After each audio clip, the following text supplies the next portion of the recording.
Halo teman-teman semua, perkenalkan nama gue Ramade Pratama. Selamat datang di konten terbaru dari Rea Channel, yaitu Rea Japan Stories.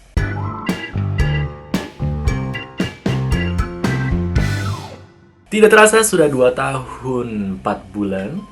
Kalau tidak salah, gue berada di Jepang, lebih tepatnya 1 tahun 3 bulan itu di Osaka, dan sisanya berada di Tokyo.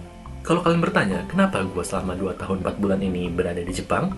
Ya tentu saja jawabannya adalah untuk mencari jodoh cewek Jepang dong. Enggak. Itu cuma bercanda. But anyway, terkait mengenai konten ini, jadi gue selaku orang yang ada di depan kalian ini memiliki beberapa kejadian-kejadian atau hal-hal yang menurut gue tidak pernah gue temukan atau gue alami selama gue berada di Indonesia. Jadi hal-hal tersebut gue dapatkan ketika gue berada di Jepang. Dan tentu saja hal-hal itu bermacam-macam. Ada yang hal yang menyenangkan, hal yang mengembirakan, hal yang mungkin bikin gue sangat takjub, kaget, bahkan tidak nyangka kalau gue akan mendapatkan pengalaman tersebut di sini. Untuk itulah gue merasa kayaknya gue perlu deh membuat suatu konten untuk gue nantinya menceritakan pengalaman-pengalaman yang gue alami selama berada di Jepang ini kepada kalian semua yang sedang menonton. Mungkin saja apa yang sudah gue ceritakan ini kepada kalian bisa menjadi ilmu, atau mungkin kalian yang akan datang ke Jepang bisa mendapatkan pengetahuan atau mungkin pandangan baru terkait Jepang. Ya, lalu untuk di episode pertama ini, gue akan menceritakan kepada kalian semua mengenai kisah gue ketika melamar kerja paruh waktu pertama kali di Osaka, Jepang. Dan tidak usah berlama-lama lagi, langsung saja gue akan mulai ceritanya. Jadi saat itu gue tinggal bersama 9 orang Indonesia, cowok semua, di satu rumah dengan 2 lantai yang berada di Nishinariku, Osaka, Jepang.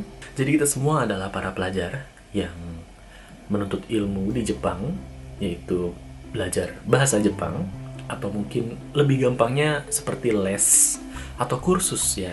Tapi ini bedanya langsung di negaranya. Lalu enaknya Jepang ini, selain kita juga bisa belajar bahasa Jepangnya, di Jepang memiliki banyak sekali lowongan pekerjaan-pekerjaan, baik itu pekerjaan paruh waktu. Tidak melewatkan kesempatan tersebut, langsung saja gue berpikir kenapa tidak gue mencoba untuk melamar pekerjaan paruh waktu di Jepang, sekaligus mungkin bisa melatih bahasa gue, berbicara langsung kepada orang Jepangnya, dan tentu saja mendapatkan pengalaman bagaimana bekerja paruh waktu di Jepang. Pada saat itu gue merasa sepertinya tempat paruh waktu yang cocok untuk gue adalah restoran.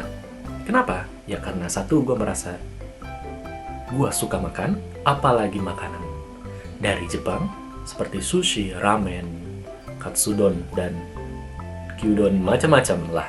Kalian pasti juga tahu ya. Itu gue suka banget.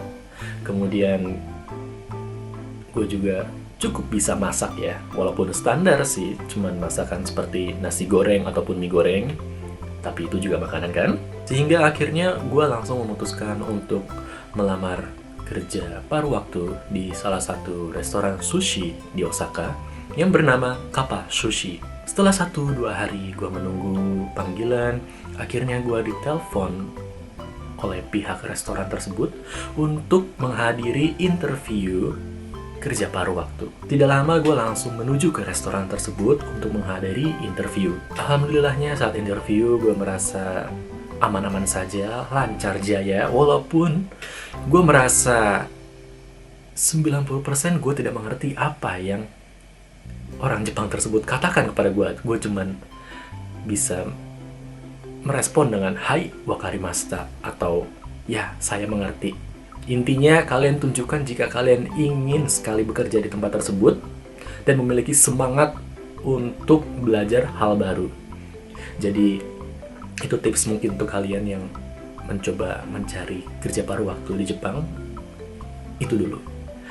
Untuk kemampuan bahasa Jepang, ya standar lah ya. Yang penting keinginan kalian itu dapat terlihat oleh si orang yang menginterview kita. Jadi sepertinya orang yang menginterview gue ini merasa kayaknya sih suka ya dengan jawaban-jawaban yang gue berikan, dengan mungkin semangat membara ingin bekerja di tempat tersebut yang gue berikan kepadanya dan sampai kepada dirinya, sehingga akhirnya dia memutuskan untuk menerima gue untuk bekerja di tempat tersebut sebagai staf kerja paruh waktu.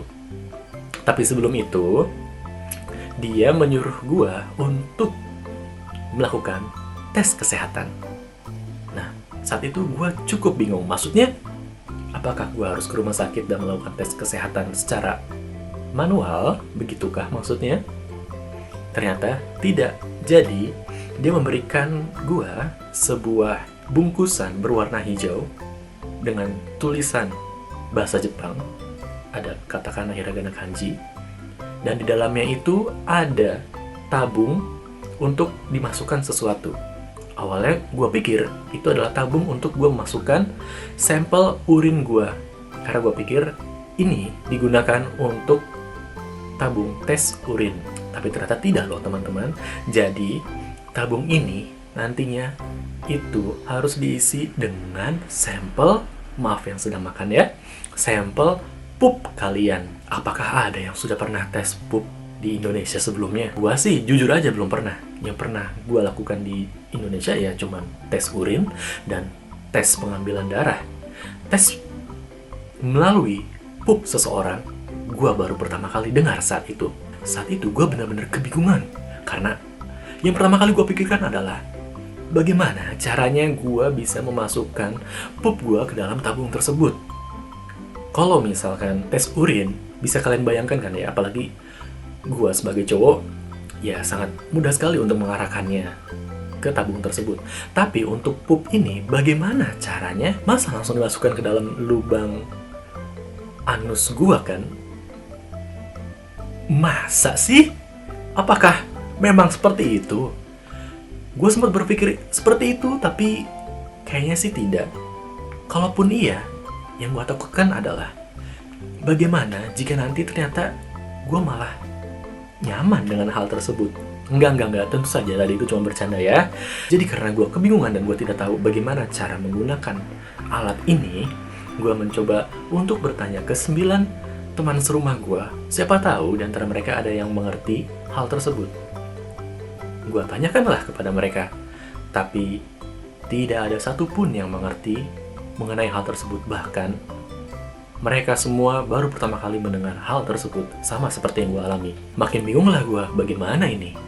Bahkan si orang yang menginterview gue mengatakan untuk secepatnya gue mengirimkan sampel pup gue tersebut supaya gue bisa mulai segera bekerja di tempat tersebut. Tapi ya untuk masalah gue gimana masukkannya ke dalam tabung tersebut aja gue masih bingung. Gimana dong? Kemudian untungnya gue teringat jika saat itu di Osaka gue memiliki tetangga orang Indonesia yang menikah dengan orang Jepang selama kurang lebih 4 tahun lah dia berada di sini. Karena dia sudah tinggal kurang lebih mungkin 4 tahun ya di Jepang ini, pasti tidak asing dong dengan yang namanya tes kesehatan dengan sampel pup tersebut. Langsung aja nih gue coba tanyakan kepada dia melalui Facebook Messenger. Kebetulan kalau tidak salah nama di Facebooknya itu Shinchan ya. Ya gue lupa nama aslinya siapa, tapi yang jelas dia itu, tapi yang gue ingat adalah dia berasal dari Boyolali. Kenapa gue ingat? Karena memang Boyolali adalah tempat tinggalnya kedua orang tua gue. Jadi kalau setiap gue mudik gue akan ke Boyolali. Karena itulah gue ingat tempat tinggalnya, tapi gue tidak ingat nama asli dari Mas Shinchan tersebut. Langsung saja gue tanyakan kepada Mas Shinchan tersebut dengan gue foto barang tersebut, lalu gue kirimkan kepadanya. Lalu langsung gue tanya, Mas, ini apa ya? Ya sebenarnya gue juga tahu itu tabung untuk memasukkan sampel pup, tapi ya basa-basi dulu lah ya. Lalu dia langsung menjawab, oh itu untuk mengambil sampel pup. Lanjut ke pertanyaan berikutnya, gue tanya, bagaimana mas ini cara mengambilnya mas? Lalu dia jawab, gampang mas caranya. Mas cukup pup pada pagi harinya, tapi pupnya tersebut jangan sampai masuk ke kubangan airnya. Jadi taruh di bagian depan toilet kalian. Mungkin kalian sedikit roaming ya, sedikit bingung ya. Tapi mungkin dari yang nanti akan gue sampaikan pada kalian, kalian mungkin paham bagaimana. Lanjut aja, gue sekitar 80% gue mengerti apa yang si Mas Shinchan ini katakan. Akhirnya gue bilang terima kasih banyak mas, terima kasih banyak untuk informasinya, sampai jumpa. Lanjut aja. Keesokan paginya, gue berencana untuk melakukan pengambilan sampel pup gue. Tapi saat itu gue teringat, jika gue memiliki pengalaman yang buruk terkait mengenai akurasi ketika gue sedang buang air besar.